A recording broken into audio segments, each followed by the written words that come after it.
Baby went down to the parlor to find something shiny and new. She's not just satin and lace, baby's got a wild side too. And even though she's beautiful and easy on the eyes, if you think that's all there is, you're in for a big surprise. Baby's got a new tattoo, got a new tattoo. She ain't in it for attention, she did it 'cause she wanted to. Baby's got a new tattoo, got a new tattoo. Revolution's breaking through, and baby's got a new tattoo. No angel wings, no diamond rings, no snakes or kangaroos. No phoenix rising from the ashes underneath a sky of blue. Ain't no rosy flower, no, ain't no burning flame. Does not mention mama, but it does include my name. Baby's got a new tattoo, got a new tattoo. She ain't in it for attention, she did it 'cause she wanted to. Baby's got a new tattoo, got a new tattoo. Revolution's breaking through, baby's got a new tattoo. I said, show me where it's at. I said, show me where it's at. Let me see, let me see, let me see, let me see. There it is, it's a ow!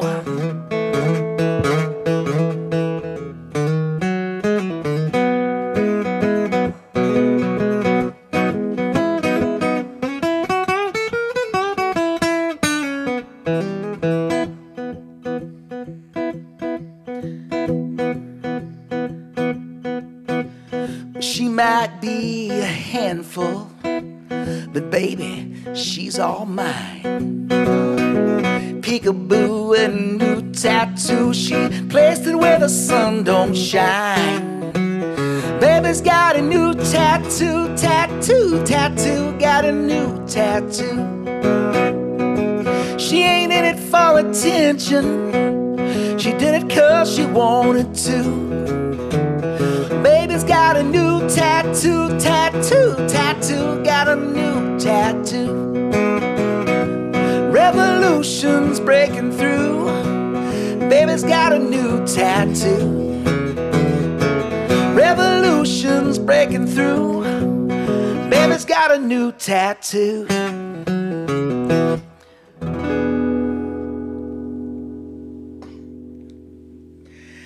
Well, hey, everybody. Thank you for being here and welcome to the Music Room Podcast, a home for artists, storytellers, and weirdos. And if that's you, you are in the right place. My name is Matt Blagg. I'm your host, and we have a very special guest with us today, my good friend, Mr. Joshua Triple8 Tullis. Josh, welcome to the Music Room. Thank you. It's good to have you here, buddy. Thank you. So I want you to do a song for us, and then we're going to get into what does Triple8 actually mean, and you're going to be amazed. How's that sound? Sounds good. By the way, that is a gorgeous guitar. It is. We'll talk about that later. It's a very special guitar. It is a special guitar, for sure. It sounds good, too. Yeah. So this is a song my 8-year-old was jamming on the drums, and I went and decided to start riffing with him. And I'd been at church that morning, and pastor had asked in our little group before we play music, if God could heal you from anything, what would you want him to heal you from? And it was supposed to be a rhetorical question, but this one girl spoke up and said, people. And I thought that was really interesting. That is interesting. Spoken like a true introvert. Yeah. So, yeah, I wrote a song about it. All right.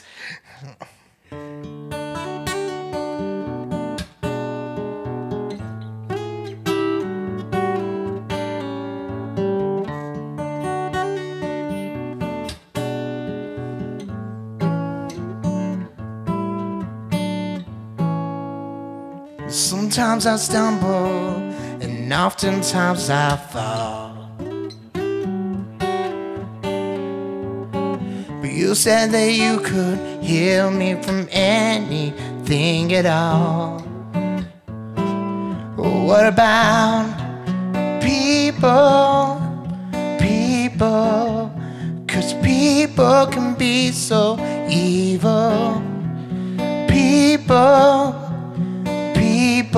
I don't wanna say no names or point out the ones to blame, but they're behind it all. Heal me from people. Ooh, yeah, yeah. Heal me from people. Sometimes I don't treat people the way that I should. Sometimes I don't love people the way that I could. I guess I'm just one of those people. 'Cause people can be so evil. People, I don't want to say no names or point out the ones to blame, but at the bottom of it all, heal me from people. Ooh, heal me from people. Ooh,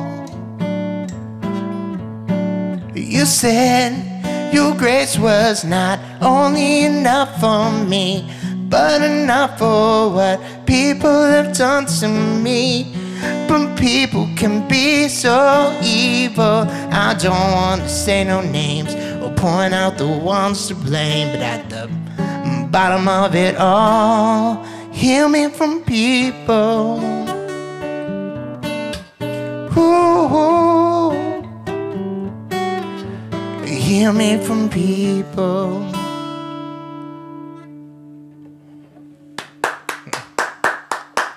Very nice. I like that a lot. Yeah, Cool definitely chords. a work in progress. Like I said, I just started writing it, so yesterday actually. Really? Well, I love it. I love the chords. Appreciate Some cool. Wrote that with your 9-year-old son? Yeah, he was just playing That's drums, awesome. and he always tells me, "Come play with me." So I just Ah. started playing and kind of came up with that riff, and I was like, "That's a cool riff." That's a very cool riff. And how cool you got to write that with Yeah. Jaden. That's really cool. So tell us what you go by if you look you up on social media, you're Triple8. Mm-hmm. What does that mean? Tell our folks that are listening what Triple8 Okay. is and what that's all about. It's kind of a long story, but to try to make it short, I had the opportunity to go and live in China for a while. And when I was in China, I started hanging around with a bunch of DJs there, which was really interesting because I never really had interest in DJing or DJs before that. But that was the only place that I found people that kind of knew English and American culture. And, you know, it was the closest I could feel at home there was hanging out with those DJs. They were the, you know, most educated on American culture and things like that. And so I started hanging out with them and started learning DJing, learning turntablism and stuff like that. With them, they actually have schools in China for this. So it's something you can actually go and major in turntablism, you know. Nice. So I started doing that, and so I started DJing there, and they told me I need a DJ name, because apparently if you're a DJ, you're supposed to have a DJ name, not your regular government name. Okay. So I needed a DJ name. So I started thinking about it. I wanted something that would work in Chinese and work in English as well. And so that's where I came up with Triple8 because numbers are universal. So the number 8 means the number 8. They might say it different, but it means the same thing everywhere. Everyone recognizes that. And so in Chinese, they call me DJ Ba Ba Ba. Ba means 8, so they call me DJ 888. But obviously that sounds ridiculous in English. So that's why when I came back to America, I changed it to Triple8, so it would still match. Triple8, so. or Trip for short, or something like that. Yeah, and so most people around the music scene call me Trip. Trip all there the time. Go. Yeah, so I kind of made a tagline out of it in things that I do all the time. So it's a trip. I know. I like that. I like that. Maybe I should fun. come up with my hip hop name or my DJ name, but I can. Growing up on the farm, try to think about it for you. I don't know. But you're into some really cool stuff. This guy's kind of a Renaissance man. He's a great musician, great singer-songwriter, DJ, businessman, speaks fluent Mandarin. Can you say something in Mandarin and then tell them what it is? Just real something really short, like. 我不知道我应该说什么. And that translates to. I don't know what I should say. Okay, there you go. Only here on the Music Room can you get that, right, folks? Yeah. That's really cool. So tell us about some of the other things you're into right now. What are I like the things you do for the school to raise money for the school, and with music and the hip hop scene too here in Oklahoma City, which I find fascinating because it's foreign to me because I did grow up on a farm, but I can appreciate it, and I think it's really cool what you're doing. Tell us about that.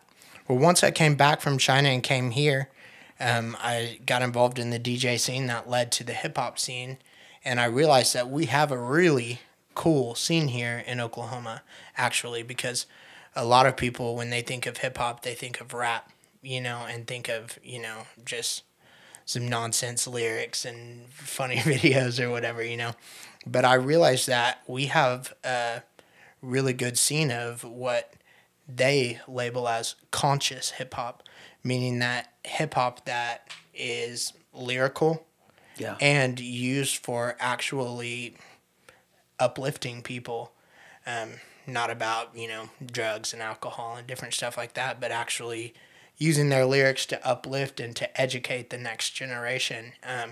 And that's something that came really big to me since I came back, is just how do we pour into the next generation and take them to another level. So it's where we came up with the concept, me and a partner of mine, Jim Conway, called Trill in the City, where we got to take local conscious hip-hop artists and take them into public schools and put on a show for students and create some kind of big brother, little brother kind of mentorship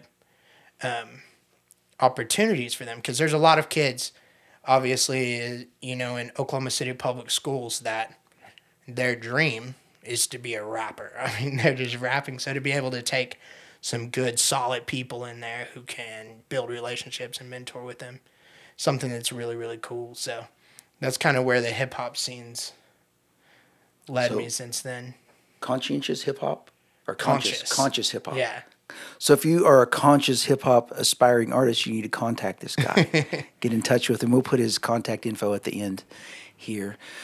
And so what are some other things you're into? Because you're into like a lot of stuff. So, you're a busy guy. Yeah. So also one thing that I've become very into is actually I've teamed up with a label out of China, and I did that a long time ago when they were nothing, and they've actually blown up and become a really big deal in China. Not because of me, but just I'm lucky to be along on that ride. And so I'm right now working on 2 Chinese hip-hop singles as well. And so pretty soon you can catch me also rapping in Mandarin. Hopefully it sounds cool. You probably won't know what it says, but just imagine it says great things about you. Nice. Yeah. Very nice. Well, how about this? Let's talk about real quickly, this I have to be careful to keep this short because I've known this guy for many, many years. In fact, since you were probably about 3 years old. Josh's dad, Ernie, is kind of I call him like the brother I never wanted. And we've traveled together for, golly, almost 32 years now. And Josh got to travel with me, we played camps and youth events, and then we were in our wedding band together. So I've got to watch this guy grow up, and that's another story for another day. But I just really admire what you've become, what your life and your family and what you're doing. So how about this? Can you do another song for us? Yeah. And then we're going to talk some more maybe about that guitar, some things you're doing that inspire you, and we'll tell some fun road stories too. Okay. Sounds like a good idea. Okay. Well, let's take it a whole different way since we were talking about hip-hop, and all right. This is what I call acoustic hip-hop. Nice. It's kind of a serious song, okay? Don't get too down. All right. This is based on a true story. It's called Annie.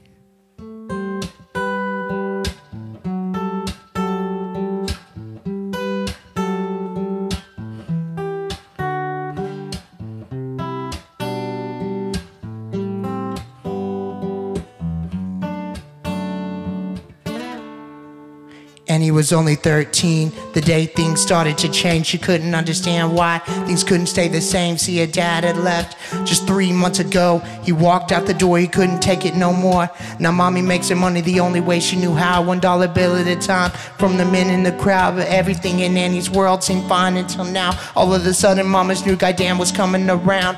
Now Dan seemed real nice, he treated mommy real good. Seemed like such a great guy, nobody thought that he would. Till one night mommy went out, Dan stayed with the girl. That night was the night to change the rest of Annie's world. Damn, why'd you do it? Why'd you have to choose her? Did you not know that one night would change her whole entire world? Now she's 17 and she still dreams about you. So why do bad things also happen to good people? Life is so funny somehow. It thinks that we're equal. Now Annie's all grown up, at least she's 18 years old. She could be anything she wants, at least that's what she's been told. She's got a guy now and yo, he treats her right. But she hasn't felt love since she lost love that night. See, she just can't forget it. She feels so disconnected, there's so many around, but she still feels so rejected. She feels so alone, she just sits and cries and asks the same question over and over in her mind, like, why'd you do it? Why'd it have to be her? Did you not know that one night would change her whole entire world? Now she's 23 and she still dreams about you. She's 23 and she still dreams about you.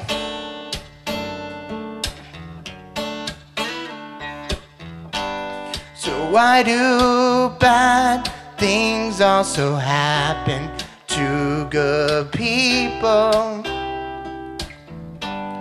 Life is so funny somehow. It thinks that we're equal. So why do good things also happen to bad people? Life's so unfair, somehow it thinks that we are equal. Yeah. I love that.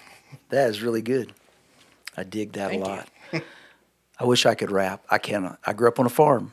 Not even going to try. You know, country rap is the next big wave. Yeah, like, is it really? You really think it is? Yeah.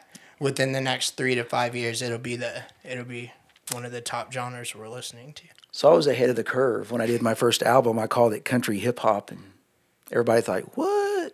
And now here we are 30 years later. Wow. I think that's pretty cool. Country rap. Maybe I should look into that.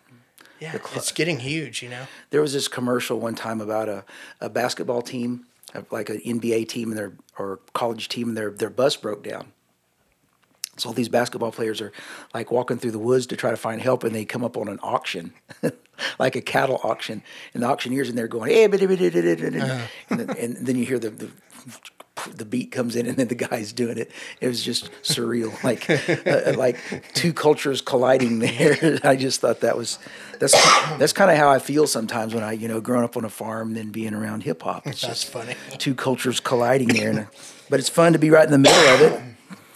Tell me, are you okay? Yeah, Got I think so. Hairball. Do you need a glass? You can borrow my water if you need to. Oh, I'm Sure. good. As long as you don't have coronavirus or something. So Hey, so what do you call it when you have double coronavirus? I don't know what. Dos Equis? That's the first coronavirus joke I've heard. I'm waiting on them to make a joke between Lyme disease and coronavirus. I feel like there's a good joke here. I just don't know what it is. There's definitely a good joke in there. Yeah. we should come up with that one. Like a road trip, we could come up with that joke. So, tell me some things you're doing these days that inspire you. What do you have coming up? Things that people should know about? So, one of my favorite things that I have coming up that people should definitely know about is that we're bringing a new music venue to Oklahoma City. So I'm really excited about that. It's going to be multi-genre, all genres, and we've also partnered with a couple different people. I'm not sure if I can name yet or not, but we're going to get to use that space also for some daytime stuff, to do financial education stuff for OKC high school students. And so I'm really excited about that as well. That is exciting. And what's it going to be called? Can you say that? The View. View. VIEW, View. Yeah, all right. So there you have it, folks. View is the venue that Josh is a partner in and helping to do some really great stuff here in Oklahoma City. That's exciting. Let's switch gears here. Tell me about the guitar, because that's just a cool guitar. It And is. our people need to know about. They need to know about Hank. So this is an amazing guitar with lots of history. So growing up as a kid, obviously, as Matt said, he's known me since I was a little kid. And I was a little kid who didn't know how to play guitar, play piano. Growing up, just sitting there basically, listening to Matt play and listening to Matt's dad play. And he, kind of, I think to my dad, he was somewhat of a second father figure, and to me, he kind of became somewhat of a second grandfather figure as far as just watching him play. He'd, Mr. Don Blagg sit around, doing his finger picking stuff. I had no idea what was going on, actually. Very, very quick, Basically, he played heavy metal, but I guess if you're from the country, you didn't want it to... It's something different. It's something, yeah. Yeah. Anyway... Bluegrass and heavy metal are very similar. If I you noticed, think of it, yeah. it is really amazing. I noticed. It's crazy. It is. Yeah. Kind of uncanny. But yeah, anyway, so this guitar here belonged to Don Blagg, to your dad, of course, as you know that. And he passed it down to my dad, and my dad was gracious enough to let me bring it today and play it. It actually never leaves the recording studio, so this is a big deal. Yeah. Well, thanks for bringing Hank kidnapped out. for years and years and years, so this is its first trip out. Thanks for bringing Hank out. So this guitar behind me was my dad's guitar. He bought it brand new in 1957 with his harvest money. So this guitar has been a fixture in my entire life. This guitar was, when I started playing guitar, I used to travel with a piano keyboard all the time, and I just got tired of that. So I took up guitar, and this was the first good guitar I ever bought. And my friend Cleve Warren down at Norman Music said, "Matt, you need to get this guitar." It was kind of in the back, kind of been forgotten about, and I think it was just waiting there for us to have. And this is Hank Williams Jr. commemorative model, Guild. This one's number, I think, 15 out of 60 made, so it's kind of a rare guitar. It's got maple back and sides, and I love the fact that it doesn't have a bracing on the back. It's got kind of an arched back, and when you hit that low E, it vibrates against your tummy really good, and it's just a really cool guitar, so I'm really glad. And then my dad fell in love with it, so I gave that to my dad, after I'd traveled with it, because I didn't want it to get beat up and traveling on the road. And and then it's just kind of stuck around. And your dad fell in love with it, and so that's like it's where it needs to be. And I love to hear Hank coming out making music. So It's the only guitar I play at home. yeah, I go in the studio and grab it. It never leaves, but it's good for that. It just wants to be. it's an amazing guitar. Grabbed and- It writes songs on its own. It does. Basically. I've written some good songs on it. Yeah. So I wrote our Christmas song Oh, yeah. on Hank. Right. So well, yeah, because of those low vibrating. I was headed to Glenwood Springs, Colorado, to play at a ski trip for a youth group between Christmas and New Year's, and I think I played at a church here in Oklahoma City that Sunday morning. That I headed out, and in it's like Newton, Kansas, or Salina, Kansas, my water pump on my van started going out. So I went to an AutoZone, and I thought, okay, it was cold. It was really cold. So I got a water pump, but it was getting, sun was starting to go down. And I thought, oh, crap, what am I going to do here? I was thinking, I don't want to try to change this myself. So they said, well, there's this guy, we'll call him for you and see if he'll change your water pump. And this guy lived way out in the sticks, like way. I had no idea where I was at. And he didn't have an enclosed barn. He had kind of a lean-to shelter. But so he had my van jacked up and was working on it for me. And he lived there, but it was cold. And I was sitting in the van just shivering, waiting on him. And so that's when I wrote that song. It's like, I got to do something. That's how that came about. So there's a good road story for you. Since we've traveled together a good bit, and you've traveled, a lot of your life with me and with other people playing music. Let's tell our people, friends that are watching, what's it like to hop in the van and hit the road and play music, and some of the bizarre things that happen when you're out doing that. Do you have any? And you DJ lots of parties, so you have lots of crazy stories there, and you probably. Drunk people do some really stupid things too, so you probably have no shortage of stories there. Playing at receptions and parties, I do too. So tell us what's a bizarre story, road story, drunk people story, whatever. One of the most bizarre stories isn't hopping in a van. It was actually an airplane. It was when I was living in China, and I actually got a gig in Hong Kong. So I'm gonna go to Hong Kong and play it on my way home to America, and so. I got on the airplane, arrived in Hong Kong, and that's when I learned that Hong Kong is it's technically part of China, but it's very independent at the same time. They use a different cell phone carriers. They use a different currency, and they speak Cantonese, not Mandarin. So I went to Hong Kong, prideful, like, yeah, I speak Mandarin now. It's pretty good. I have my Chinese money here and my Chinese cell phone. And I went to Hong Kong and arrived there and went to a taxi and told him where I wanted to go. And he looked at me and said, oh, and that's when I don't know what you're saying. So I just walked away to the next taxi. I still don't know what they're saying, And so that's when I realized I apparently can't understand these people, and they can't understand me. So I get in the taxi, and in a taxi, and I don't say anything. I just point like forward. So the taxi just starts driving, and then like when I get to a place that looks kind of cool, it looks kind of, popular. I thought I can find someone there who can, speak English or something, So I get the taxi to stop just using like crazy body language, right? So he stops and pulls over. Then he shows me the radar, and it says some like crazy number because the currency was totally different. And I was like, what in the world? I tried to give him Chinese money. He just looked at me like I'm crazy. So I didn't have any money to pay this taxi. So I got out of the taxi and just ran. Like, I didn't know what to do. I can't communicate with this guy. I can't pay for the taxi, right? So I got out of the taxi and I just ran off. Well, I start trying to find someone that speaks English. No one. I go to a restaurant. They have pictures. So I point because I'm going to get some food. I'm starving at this point, But they won't take my Chinese money either. It's the weekend in America. Banks are closed here. I had a safety feature on my debit card. shout out Bank of America, that only allowed me to use my debit card in mainland China.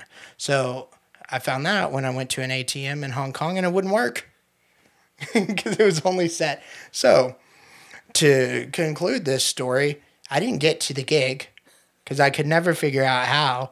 And I just stayed in a park in Hong Kong for like 2 days, overnight, like 2 nights, because I couldn't figure out anything to do. And like I tried several times to get taxi driver to just take me back to the airport because I had a flight in 2 days, you know. But it wasn't working out, you know, ever. I tried time and time again. It's probably the most frustrating time of my life. Anyway, yeah, I was sleeping on a park bench in Hong Kong, and I wake up in the morning and there's all these Chinese people, a ton of them, like seriously more than 30, 40, standing around me, like in a circle, just staring at me, just talking. Because I think, you know, they'd never seen an American just sleeping on a park bench. They were really confused about this situation, you know. Anyway, one of those guys ends up speaking a little bit of English, enough that he understood that I want to get to the airport. He told the taxi driver to get me back to the airport. I got to the airport. Got to come home. Oh, wow. Anyway, at that time, like, everything seemed frustrating and surreal. Like, looking back at it, I'm like, how am I even alive through this? You know? Homeless in Hong Kong. Not everybody can say that. Homeless in Hong Kong. It sounds like a movie. Yeah. It does sound like a good movie. I'd watch that movie. Wow. Most of my stuff just been Arkansas or Texas, but Hong Kong. My trip that the water pump went out on, where I wrote that song with Hank in the back of the van, it got worse too, because I was so far behind schedule wise, and then I got up, you know, to I-70 going into Colorado, and I was pulling a trailer, and it's just this kind of real gradual grade that you don't really know about, and I misjudged on fuel. And I ran out of gas right when I crossed the Kansas line into Colorado, and it was the middle of the night, and there was nothing. I couldn't even see a light anywhere. I thought, okay, I'm gonna have to find something to burn. I think I might have to burn Hank or something to stay warm. And my father-in-law had just given me a bag phone. This was how long ago this was. We didn't have cell phones, but it was a bag phone. It was a cell phone, like a bag phone. And it didn't have service, but he said, here, put this in your van, son-in-law. If you get stranded, you can call 911 or star 55 for the highway patrol. So all of a sudden it occurred to me, so I had to charge it up, and I dialed star 55, and a highway patrolman came and got me some gas, got going. Then I'm trying to drive through Colorado. So it came in a bag, and it was like the base of the phone, and you actually picked up had a big long antenna. Oh wow! It was pretty sexy, yeah. And sounds like it. But I was glad I had the bag phone, because it was so cold that it was just the pitch black in the middle of the night. And by the time I got to Glenwood Springs, I was so far behind, I didn't even get to go to bed. I just had to drive straight to the gig, and I was about to fall asleep. So that's the glamorous life of being on the road, folks, in case you ever wonder. Let's do this. Let's wrap up with you telling our folks that are listening, our friends listening, where can they find you if they want to find you on social media, all this stuff. Cool. Yeah, on social media, you can find me on every platform. 888 Culture. TRIPLE, the number 8, Culture. So 888, 3 8s. Don't spell out 8, just the number. Yeah. Yeah, Facebook, Instagram, Twitter, all the same. You can add Gmail to it and email me. All right. So you guys need to check this guy out. He's into lots of really cool stuff, doing lots of great stuff, and I'm really glad that you got to meet him, and glad I got to share you with our friends today. How about you want to leave us with a song? You got another song you can do? Yeah, let's we did kind of an acoustic one and a hip-hop one, so let's do some country. Okay. So I actually wrote this song, Matt, at summer camp that I was playing with you at. Oh, really? When I was a teenager. And I've been writing the song from the time I was a teenager until I was an adult, because I always liked it and could never quite get it right. So that's kind of an interesting story about this. It's 10 years in process. So...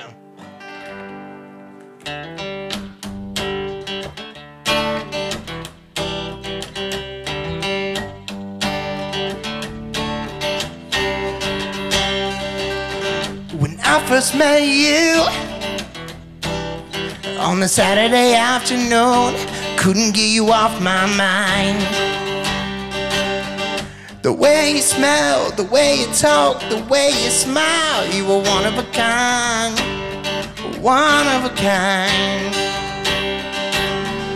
But now I'm waiting for my telephone to ring, 'cause I can't sleep till I tell you one last thing.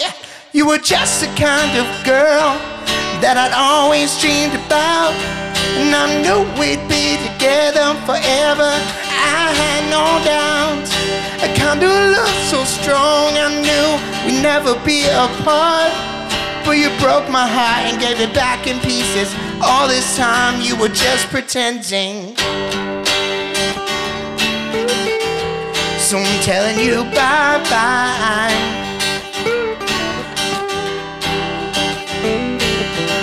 And later on I remember thinking, maybe, baby, you were just too good to be true.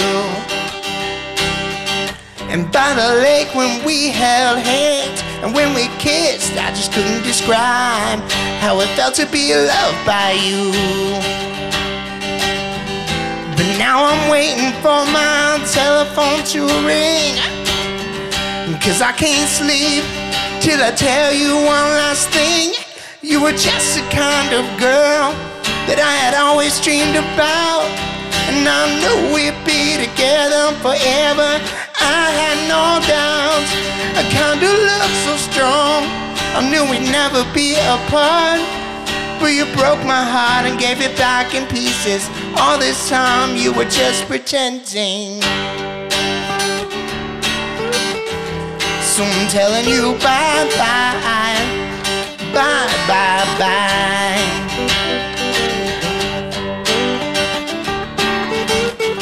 So I'm telling you bye-bye, bye-bye-bye. Yeah, there we go. Triple8 doing country for you there, folks. Thank you for joining us here on the Music Room Podcast. I appreciate you tuning in. If you don't mind, click the little red subscribe button. We would love you forever. We love you anyway. We're going to have a new guest every week. It's going to be really exciting. So tell your friends, tell your enemies, and come back and see us again real soon on the Music Room Podcast. Have a great day, everybody.